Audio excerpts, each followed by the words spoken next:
Buat saya di penjara juga. Yang masuk, saya jamin kehidupannya. Mereka pun saya kasih barang untuk ngedarin di dalam. Sampai saat ini masih. Jadi memang sengaja dimasukkan memang Dimasukkan untuk mengedarkan di dalam sel. Karena kebutuhan sel tuh banyak juga, sama seperti kebutuhan di luar. Berapa persen dari 100% penghuni lapas itu pakai narkoba? Hampir semua ya. Hampir 75% dan 80% itu pemakai. Berarti sipir tahu dan kalapas tahu dong? Tahu. Itu hal umum. Karena kan kita juga masuk barang itu nggak mudah. Biasanya itu uang tip atau apa segala macam. Selalu diminta. Berapa biasa minta? Sipir berapa, kalapas berapa?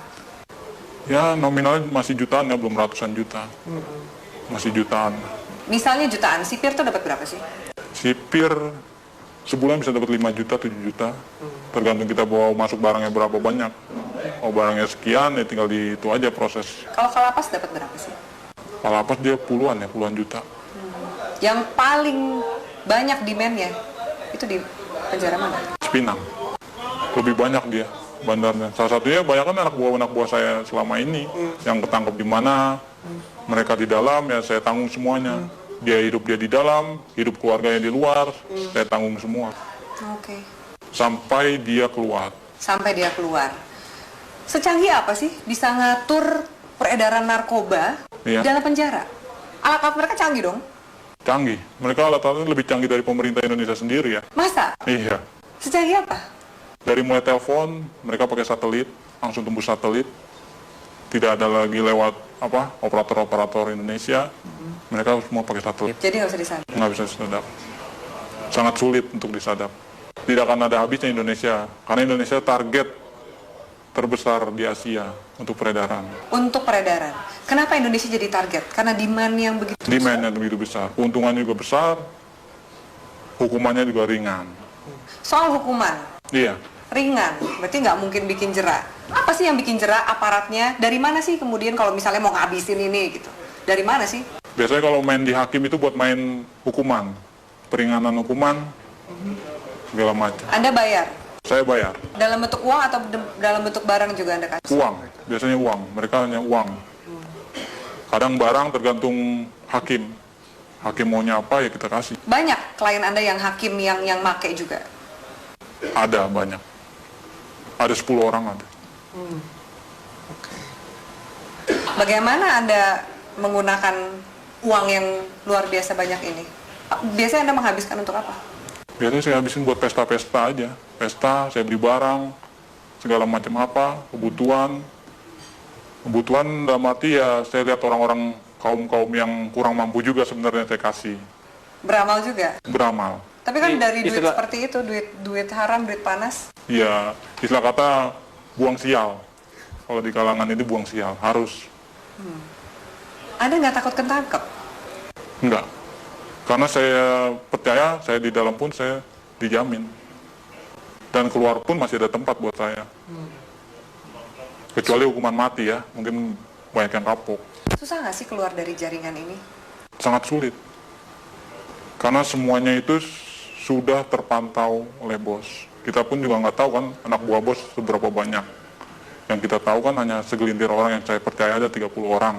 Mungkin dari lain ini ada lagi anak buah bos yang mantau saya juga. Bagaimana posisi saya, peredaran saya, perkembangan saya. Oke. Dari Jakarta sendiri, selain 5 bos Anda ini, Iya, ada juga jaringan-jaringan yang lain? ada. Banyak. Di Jakarta aja ada sekitar 50 jaringan. Yang saya tahu 50 jaringan, mungkin lebih. Itu yang saya tahu. Jaringan ini lebih besar atau sama kuatnya dengan jaringan Anda? Macam-macam. Tergantung dari barang sih biasanya. Kalau barang kita bagus, banyak juga jaringan ngambil di kita juga. Makanya barang itu nggak pernah akan habis. Tidak akan pernah habis di Indonesia. Walaupun mereka menangkap, menyita segala macam berapa ribuan ton, ratusan kiloton, itu nggak akan pernah habis. Karena itu cuma sedikit, paling seujung jari ya, ujung jarinya dari total barang yang ada di Indonesia. Kalau BNN sendiri, gimana Anda sebagai bandar ngelihat BNN? BNN saya lihat sih Untuk saat ini tergantung orang-orangnya sih, BNN juga. Sama lah sama yang di Polres, Polda, segala macam. Istilah katanya kan orang Indonesia itu hanya butuh duit. Semuanya ujung-ujungnya duit. Asal kita punya duit, ya lolos. Sampai ke jaringan, kalau kepolisian juga Kepolisian udah hal umum. Udah nggak bisa ini lagi. nggak mungkin dibersihin. Nggak mungkin dibersihkan. Karena memang aparatnya pun pemakai. Kenal sama bandar, kenal barang, nyuplai barang juga, begitu. Seterusnya. Bea Cukai gimana? Bea Cukai juga mengawasi kan Iya. seperti ini. Bea Cukai ada permainan juga.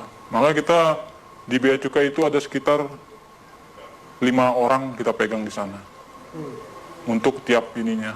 Apa peran 5 orang di Bea Cukai ini? Meloloskan barang. Meloloskan barang.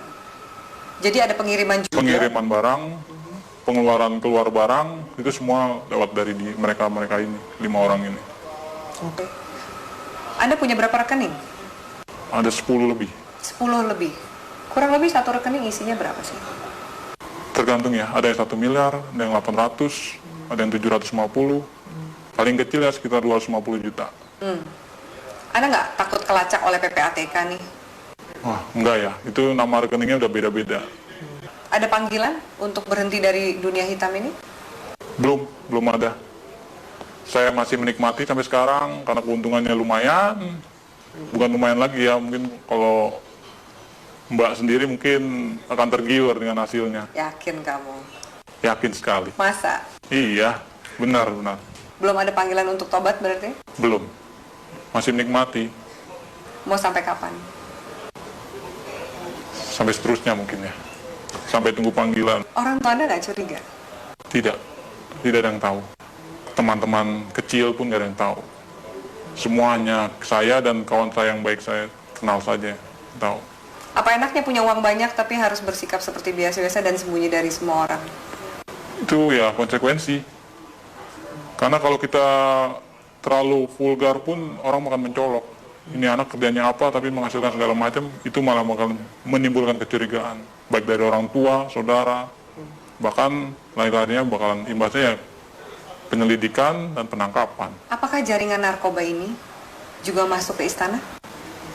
Istana sebagian ya udah masuk. Lewat mana? Itu organisasi lain. Kita belum bisa sampai masuk ke sana. Mungkin ya organisasi ini lebih kuat dari yang bos saya punya. Itu sudah masuk Ke istana? ke istana. Oke. Transaksinya besar? Tetaplah bersama kami di Metro Malam pemirsa, karena setelah jeda pariwara berikut, Metro Malam masih akan kembali dengan sejumlah informasi.